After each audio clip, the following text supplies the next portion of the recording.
Good evening, and welcome to EMO Nightly News for Friday, January 23rd, 2026. I am Anna Benjamin. And I'm Rick Francis. Here are the top stories this evening.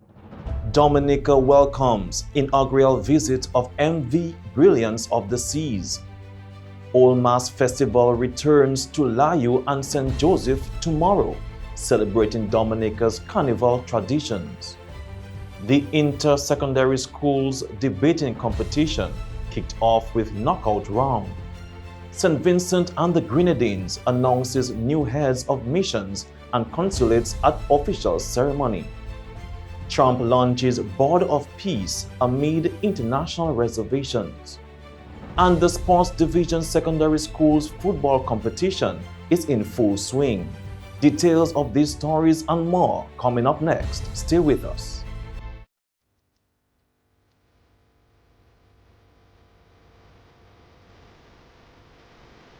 Dear Diary, I didn't expect to find it, but I did. Not just love, but a love that breathes. A love that climbs with the vines, dances with the waterfalls, and whispers in the trees. There's this place, and I think it found me first. In the stillness of morning mist, in the fire of the sunsets, in the salt on her skin, I remembered who I was. Dominica, you are more than a place. You are a feeling. You are my nature of love.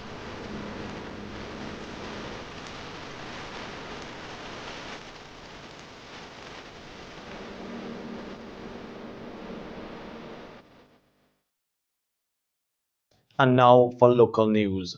Old Mass Festival will take place in the twin communities of Layu and St. Joseph tomorrow, starting at 4 o'clock a.m., showcasing the traditional elements of Dominica's carnival. The element will highlight age-old masquerade characters, music, and cultural expressions that form the foundation of the island's carnival heritage. Let's hear from the Chief Cultural Officer, Mr. Urson Matthew. Mass 2026 is taking place in the twin communities of Layu and St. Joseph on Saturday morning. That's the morning of the 24th at 4 a.m. Traditionally, Old Mass is not an event that stays in the same location every year, so we're on the move again. The whole purpose of the event is to highlight strictly the traditional aspects of Carnival, because sometimes they get lost in the contemporary stuff. At times, we target communities who need a little nudge, hoping to bring the culture and experience to them. But there are instances when we just have to go to the communities that have the culture already ingrained in them. And we all know about the sensei and the carnival practice traditions in the communities chosen this year. So the intention is to start at the entrance of Layu, proceed through that community and onward through the link road to St. Joseph on the bayside. I'm saying the intention because we are closely monitoring the weather and may have to consider alternatives in the event that Plan A is not feasible. So come and witness Lapo Kabit, Sensei, Black Devils, Band Movie, Stilt Walkers, Suswell Sui, Pan, Red Ochre, Big Bottom Ladies, and much more. Everything traditional. I want to acknowledge our sponsors, Max Roy Trading, Do It Center, Fine Foods Inc., the National Cultural Council, Dominica Festivals Committee, Dominica Air and Seaport Authority, the Office of Disaster Management, and HHV Whitchurch and Company Limited. And these communities are going to be swinging from the night before. So Ulma starts at 4 a.m., but I guarantee you there will be no sleep in these communities. That's where you need to be. Ulmas, Juve, Layu, Senjo, 4 a.m., Saturday 24th. See you there.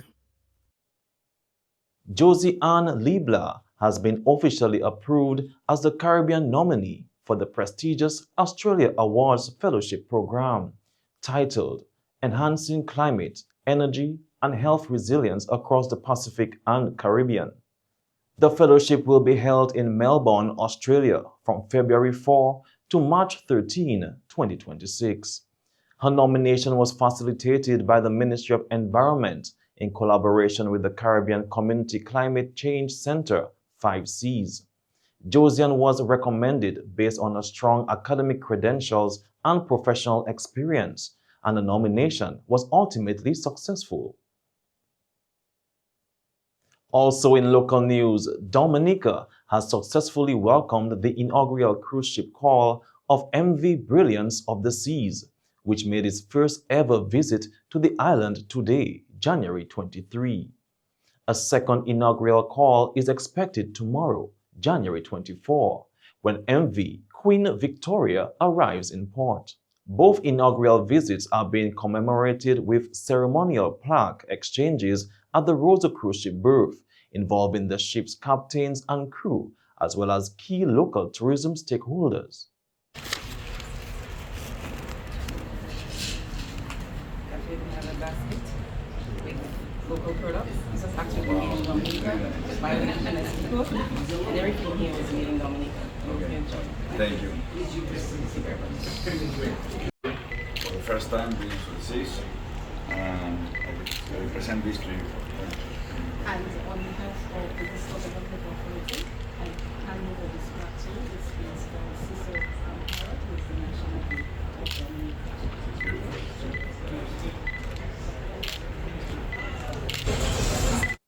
MV Brilliance of the Seas, operated by Royal Caribbean International, and MV Queen Victoria, a vessel of Connaught Line, mark significant milestones for Dominica's 2025-2026 cruise season, further highlighting the island's growing attractiveness in the global cruise market.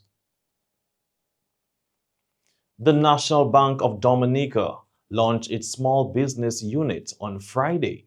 Shona Duran, manager of small and commercial business banking, gave a brief overview of the journey towards establishing the small business unit.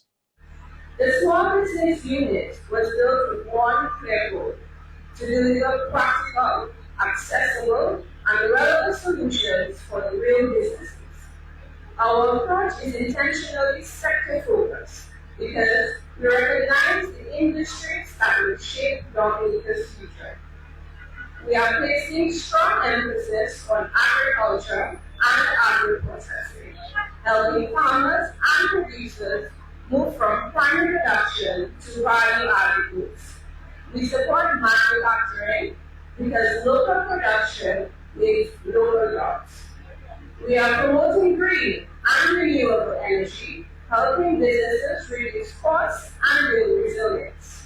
We are also focused on tourism, services, and the creative industries because opportunity in Dominica is diverse. We want to finance the future economy of our country, not just the economy of yesterday. Dura said that the launch is not just an NBD story, but the story of all those who will benefit. This journey did not begin today. It began with conversations, meeting with MSMEs in Roseau, Portsmouth, Capeville, and across our communities, listening carefully to their challenges and ambitions. We heard business owners tell us that the process felt too complicated, that they needed guidance, not just financing, and they needed simple, practical tools to manage their businesses better. And we took those voices very seriously. She outlined the many initiatives that businesses can expect to benefit from. We offer small business loans to start, expand, purchase equipment, or renovate. We provide overdraft facilities for working capital and cash flow support. Invoice financing, so you do not have to wait to get paid. Small business credit cards for day-to-day operations, and vehicle and asset financing to keep your business moving. Importantly, we offer financial tailored products for agriculture, agro-processing, manufacturing, and renewable energy sectors critical for national development. And beyond the products, we are committed to responsible lending, financing that grows with the capacity and supports long-term success.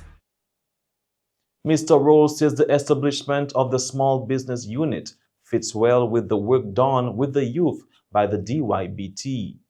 A testimonial was delivered by Vanessa Newtown, owner of V's Shipping and Consolidation Inc. Annette Severa Lestrade, the managing director of the NBD, also gave remarks. Celebrate bold ideas, new opportunities, and the spirit of entrepreneurship. It is here on All Street that the National Bank of Dominica Limited proudly launches the Small Business Unit, a dedicated space designed to support, empower, help grow the dreams of Dominica's small business community.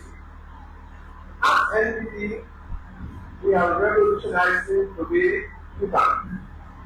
The Small Business Unit is designed to be a one-stop hub for micro, small, and medium-sized enterprises offering guidance, financial solutions, and tools that help businesses grow, innovate, and succeed.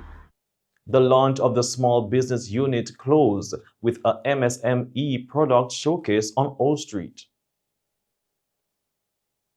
And finally, in local news, the 2026 Inter-Secondary Schools Debating Competition officially got underway on Thursday, 22nd of January, with the start of the knockout round, marking the beginning of the national debate season and a series of intellectual exchanges among the island's top secondary schools. Event organizer Trudy Christian said the competition opened with the first round, from which only the highest scoring teams would advance. On the opening day, 6 schools debated the motion. Local communities should have a veto power over projects that significantly affect the environment. The participating schools were Orion Academy, Isaiah Thomas Secondary School, Wesley High School, St. Mary's Academy, Convent High School, and Arthur Wall-Jones Seventh-day Adventist Academy. Debates continued earlier today with Castlebrook Secondary School, St. Martin's Secondary School, and Portsmouth Secondary School, debating the motion. The legal driving age in Dominica should be lowered to increase youth independence and national productivity. At the end of the knockout round, the top 7 schools advanced to round 2, where they were set to face the reigning champions, Dominica Grammar School. Christian expressed confidence in the level of excitement and public interest generated by the competition and encouraged members of the public to attend the debates at the Dominica State College Upper Campus, beginning at 2:00 p.m., or to watch the proceedings via live streams on EmoNews and Dominica News Online. She also thanked the sponsors, including main sponsor Josephine Gabriel & Co. Limited, for their continued support in promoting youth engagement and meaningful national discourse. And that concludes the local news this evening. Stay tuned for regional news coming up next.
And in regional news, the government of St. Vincent and the Grenadines has officially announced several heads of missions and consulates during a ceremony at the Ministry of Foreign Affairs Conference Room. Those appointed include Roland Matthews, Consul General to New York; Vinette Frederick, Ambassador to the United Nations; Brereton Horn, High Commissioner to the United Kingdom; Angela Idisha Jackson, Ambassador Designate to the Republic of Cuba; and Kenton Chance, Ambassador Designate to the Republic of China on Taiwan. And in more regional news, the United States has warned Haiti's Transitional Presidential Council against making changes to the current government, saying any such move would be destabilizing and could benefit armed gangs. In a statement on Wednesday, the U.S. Embassy in Haiti said Washington would view efforts to alter the existing political arrangement as undermining security and stability, and warned that those supporting such actions could face consequences. The warning comes as pressure mounts for Haiti to move toward its first elections in nearly a decade. Council leader Laura Sensey said he opposes any steps that could weaken stability ahead of the Council's provisional February 7th exit, stressing that Haiti cannot afford decisions that fuel instability as violence and poverty worsen. The Council has governed since April 2024 after gang violence forced the resignation of former Prime Minister Ariel Henry. It is due to step down under an agreement tied to elections, but persistent insecurity has delayed polls, now tentatively planned for later this year. And over in the Cayman Islands, the governor of the Cayman Islands has confirmed that security agencies are preparing contingency plans amid concerns that recent developments in Venezuela could trigger increased migration from Cuba. Governor Jane Owen said authorities are monitoring the situation closely following reports that Cuba may face renewed economic instability after losing key oil and financial support. Speaking after a National Security Council meeting, she said the government's Mass Migration Committee will meet next week to review preparedness plans. Police Commissioner Kurt Walton said the police, Coast Guard, and Customs and Border Control are coordinating contingency measures and sharing intelligence with regional partners to assess the risk of mass migration. Cayman has historically received Cuban migrants fleeing hardship, though most are detained and later repatriated. Legislative changes in 2023 shortened asylum processing times, allowing faster returns. Owen said the UK is maintaining close communication with Cayman and other overseas territories and stressed that there are no immediate threats to shipping or air travel. She added that broader regional risks, including gun and drug trafficking, remain Cayman's main security concern. And finally, in regional news, the Organization of Eastern Caribbean States, OECS Commission, has launched a new digital partnership dashboard aimed at strengthening governance, transparency, and accountability across the regional body. Announced on January 8th, the platform was developed in collaboration with the Inter-American Institute for Cooperation on Agriculture, ICA, and is designed to help the OECS better track, manage, and assess its partnerships and initiatives. OECS Director General Dr. Didakas Jules said the tool will bring clarity by consolidating previously fragmented information, allowing the Commission to better measure the impact of its work.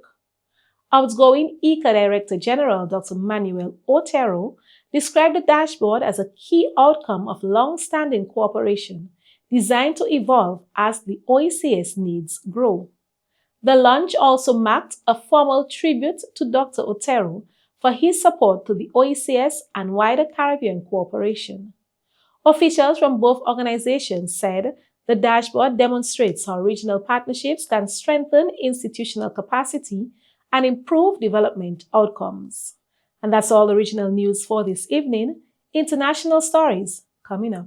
Carnivalist, girls and rum and vibes and rhythm on the road, on the road.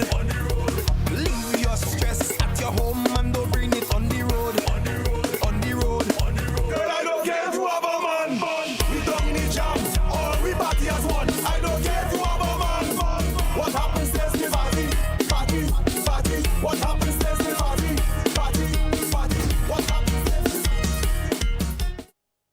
First up in international news, US President Donald Trump has launched a new international body termed the Board of Peace, aimed at resolving global conflicts with a reported $1 billion cost for permanent membership.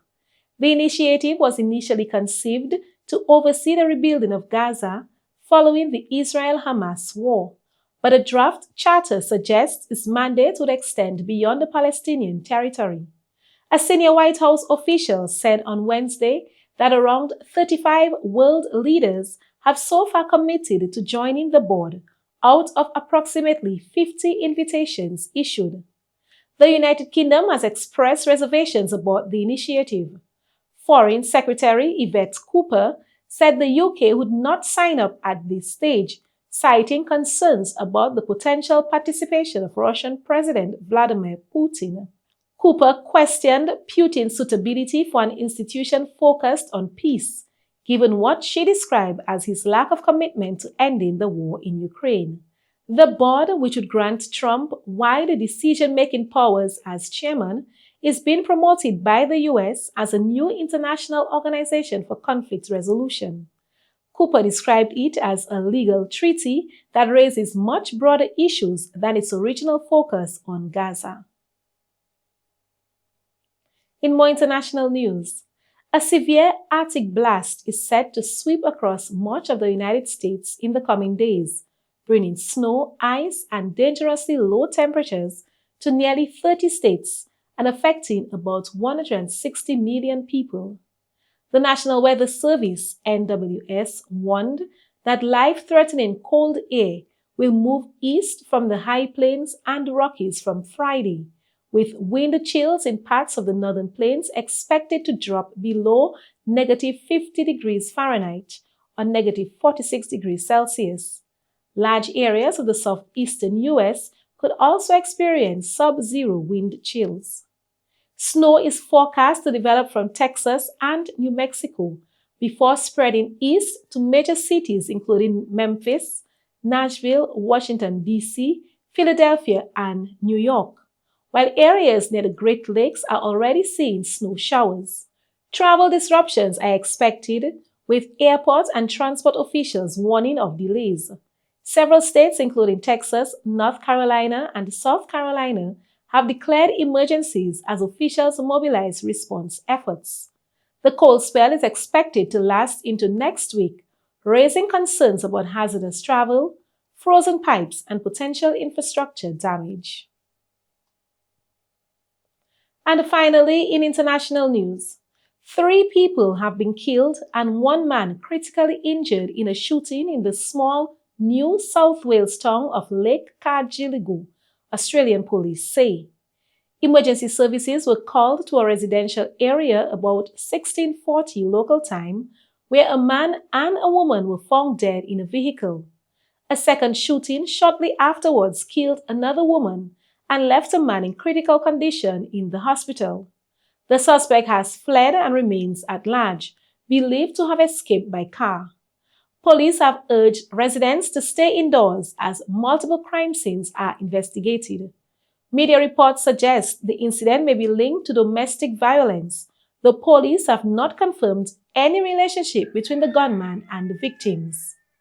Lake Cargilligo in central New South Wales has a population of about 1,500.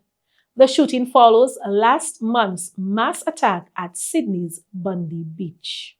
And stay tuned for tonight's sports package up next.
And now for the sports segment.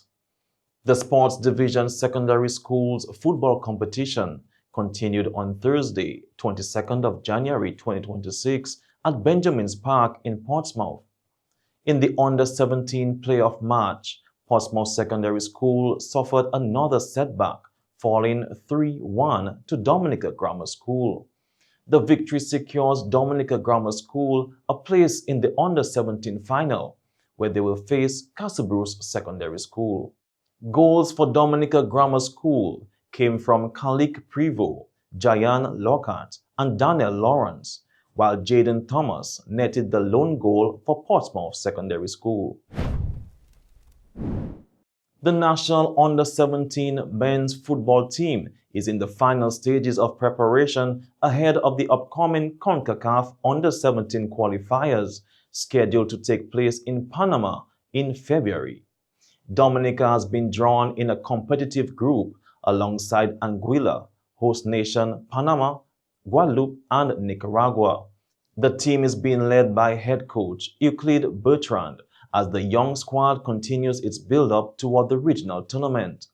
The qualifiers will provide an important platform for Dominica's rising football talent to compete at the international level.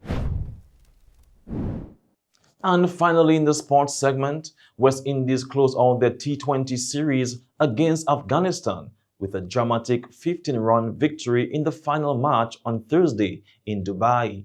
Shama Springer led the way with the stunning hat-trick in the penultimate over, finishing with 4 for 20 to halt Afghanistan's chase and prevent a series whitewash.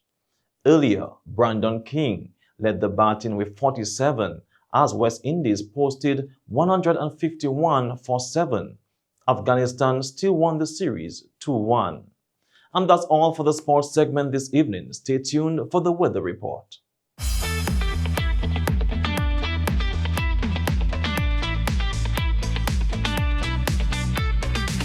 Welcome to the nightly weather report from the Dominica Meteorological Service. A trough system will continue to affect the island over the next 24 hours. Generally cloudy skies are expected, along with gusty winds and scattered showers. Some of these showers may be moderate to heavy at times. With soils already saturated, residents in areas prone to surface runoff, flooding, landslides, and falling rocks are being urged to remain alert and exercise extreme caution. Meanwhile, marine conditions are expected to remain slight to moderate over the next 24 hours. Seas are forecast to be around 3 feet along the west coast and up to 8 feet along the east coast. A small craft advisory remains in effect for the eastern coastline, and mariners and other sea users are advised to remain alert and exercise caution at sea. That's your weather update from the Dominica Met Service. Stay informed, stay safe, and have a pleasant evening. This has been EmoNews Nightly Package for January 23rd, 2026. I am your presenter, Soana Benjamin. And I'm Rick Francis. Thank you for viewing.